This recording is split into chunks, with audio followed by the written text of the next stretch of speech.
Hello and welcome back to episode 3. This is a continuing discussion on educational reforms. I think the first two episodes we talked about the general problems we had, and our guest and expert Arvinda Nirbavi is with us today. So today we will continue the discussion on the gaps that are there in the current proposed educational reforms. We will also look at how technology could really help us in closing some of these gaps, and a lot more ideas and expertise coming from Arvinda. So, Arvinda, welcome to the show, and I'll just hand it over to you here. Thanks, Giri, and thanks to viewers coming back to the third episode. If you are able to understand and catch whatever I'm talking so far, so we'll be continuing some more, one or two more episodes on the gaps. Then finally, we look at the each area's actions that somebody needs to take it up. How we need to take it up?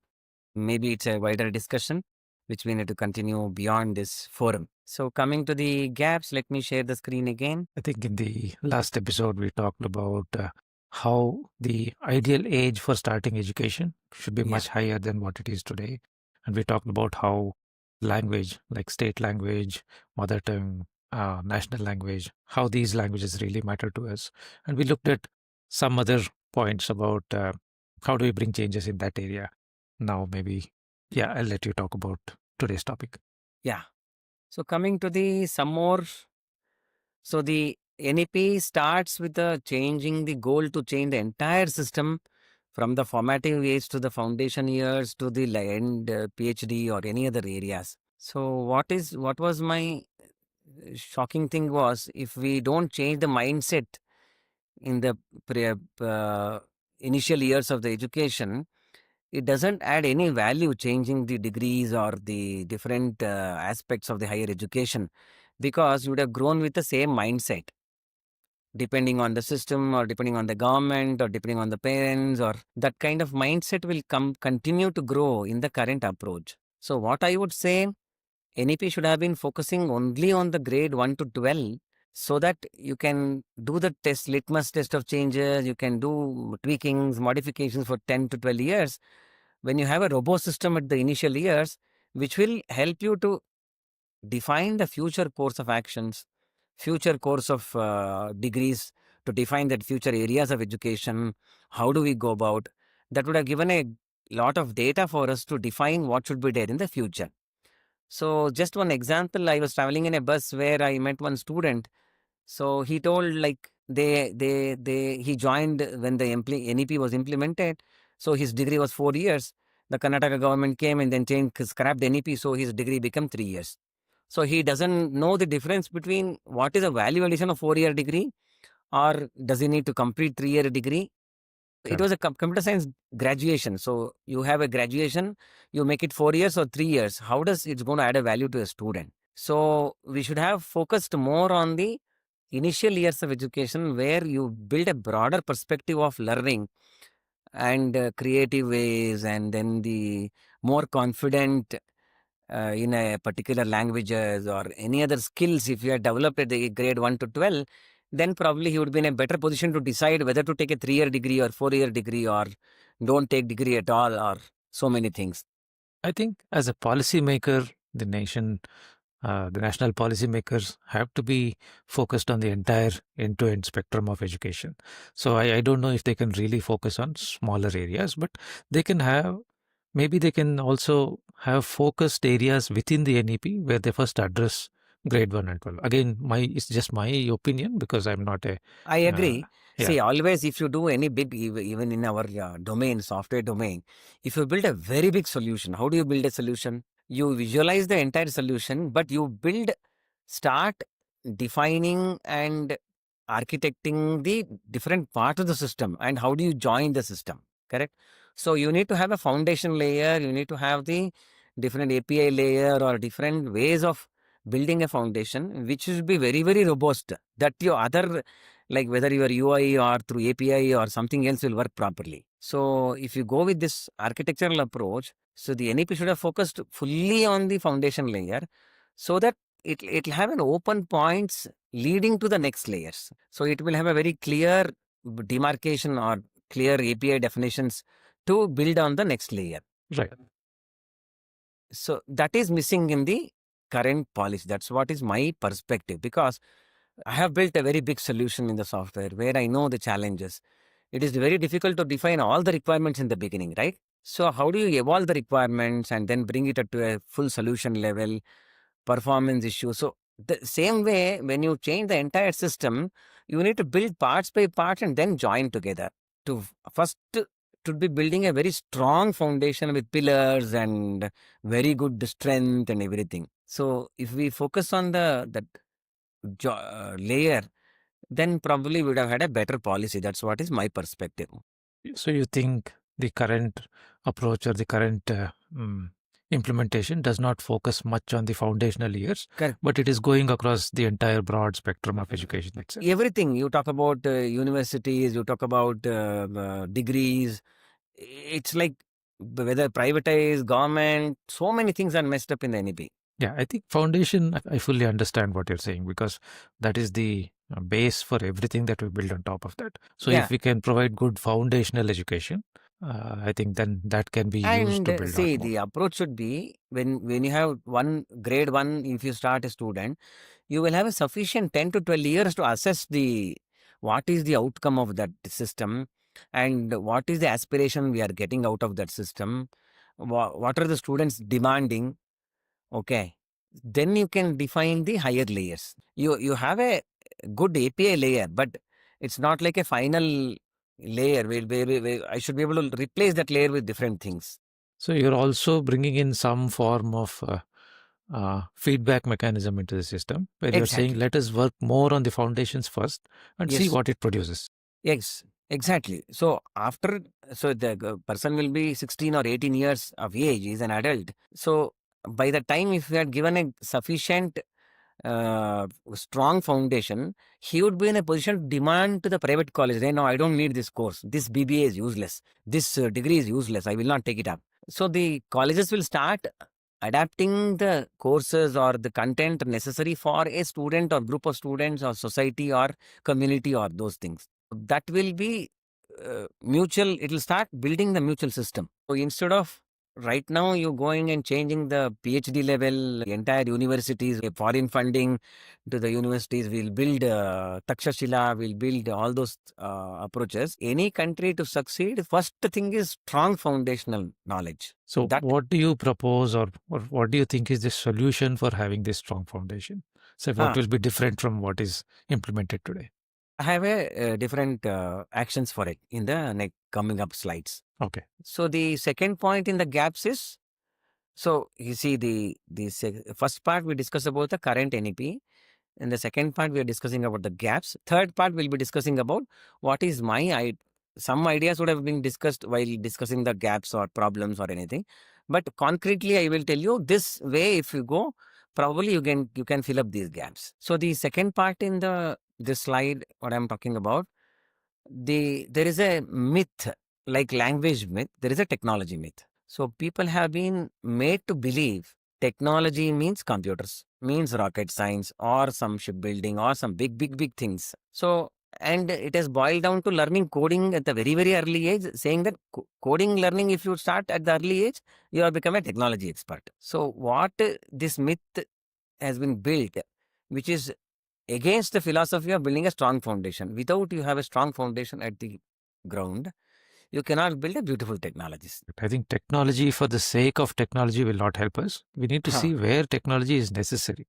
So, And is how is this propagated? I'll tell you, especially in India. US, you can observe the difference between their way of thinking and the way we are thinking. See, you ask a question to any student or a teacher. If you say technology doesn't exist, means what will happen? They will say, "Oh, we would not have been, life would have been not so easy. We would not have been communicated to the whole world. We have been the growth will not be there. Development." They will talk all those things. But just look at the what is technology. Technology is the some technique that you use to do some solving some problem, right? So without technology, can a life exist? No.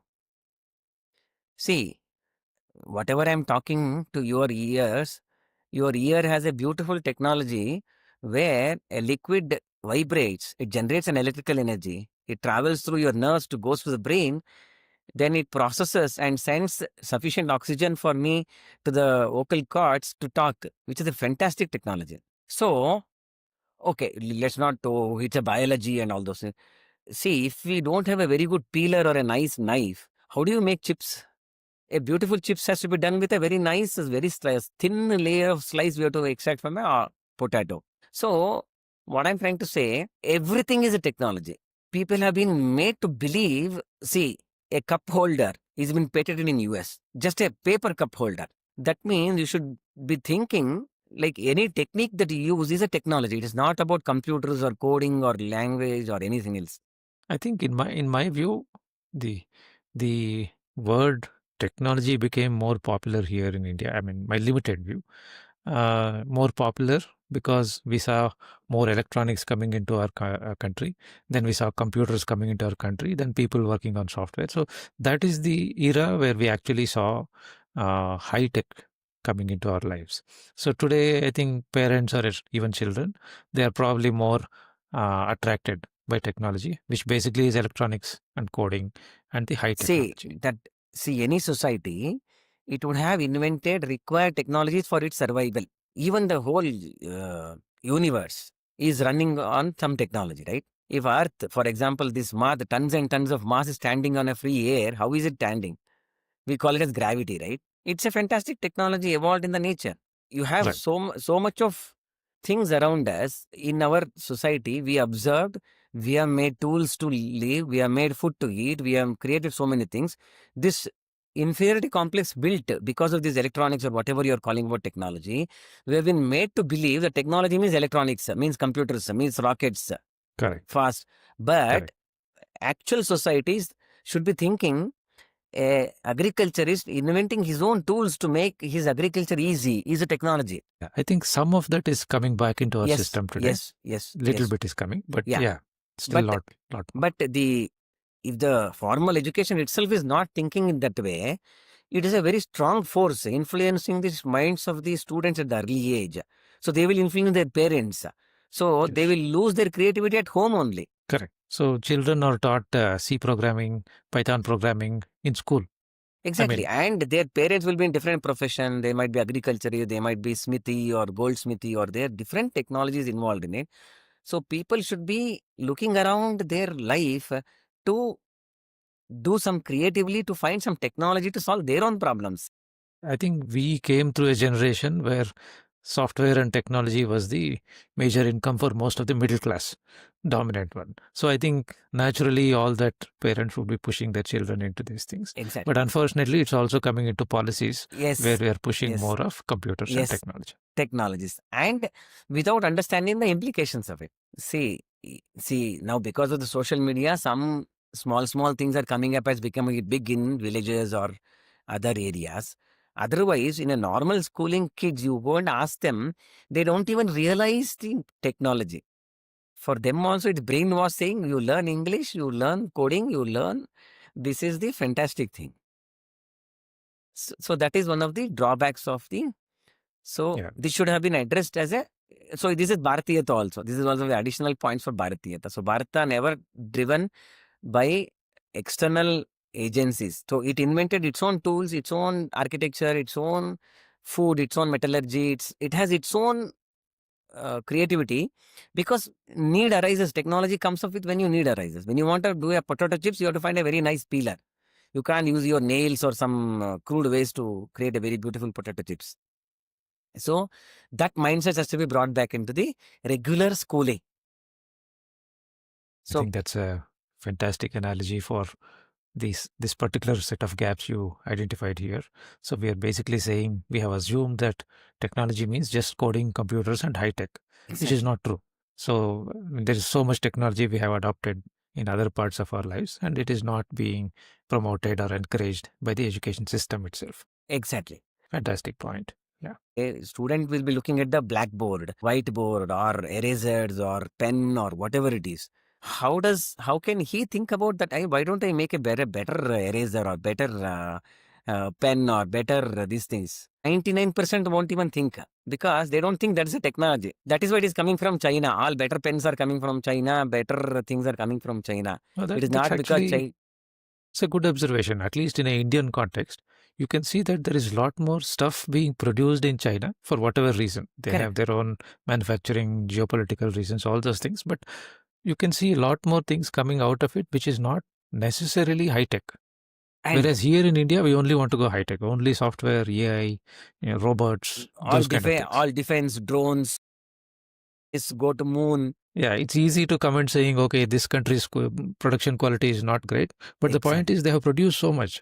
So they were able to think and do some things. Exactly. And it is not dependent on English, or it is not dependent on high technology, as you told. There's so many products that we are able to not thinking as part of our daily life. That is why our industrialization failed, our job market will fail.